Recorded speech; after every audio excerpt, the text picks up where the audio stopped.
This is a DDAmanda video on net savings link, symbol NSAV.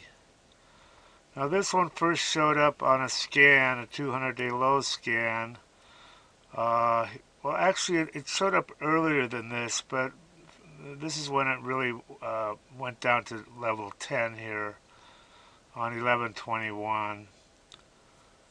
Now this is a clear example of how DDAmanda finds these. Then you have a 4-factor here, which signaled that she's starting to go. But the other interesting thing here is she's been in a channel for a long time.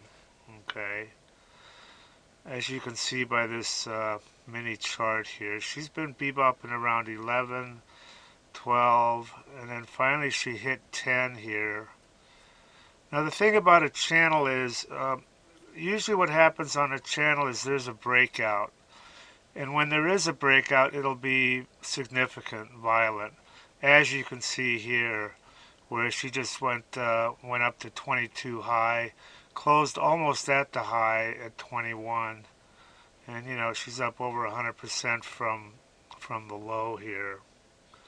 Also, this drag ratio is 1.4. Now this is a proprietary indicator of DDAmanda, and it shows the relationship between the stock going up or going down. And what this means is she's 1.4 times more likely to go up than down. And you can also scan for this.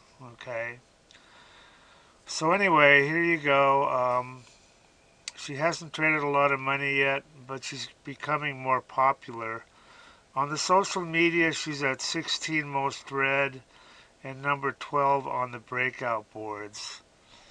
And over here we keep track of social media, so you can see that she hasn't really been on it.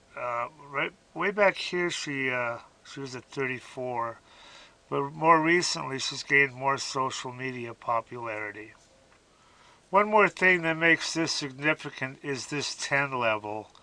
Now stocks tend to find support at these main levels like 10, 20, 5, 15. So this is another indication that she was ready to bounce off of here. So anyway, this is how DDAmanda works. You scan for these, and you could have got it anywhere here, 11, 10 a long time ago. Another intraday low, and then she blew up. Okay. Right now we're having a Christmas special, so check it out. And it's 100% guaranteed. If you don't like her, we give you your money back. Alright, have a good rest of the weekend, guys. Thank you for watching.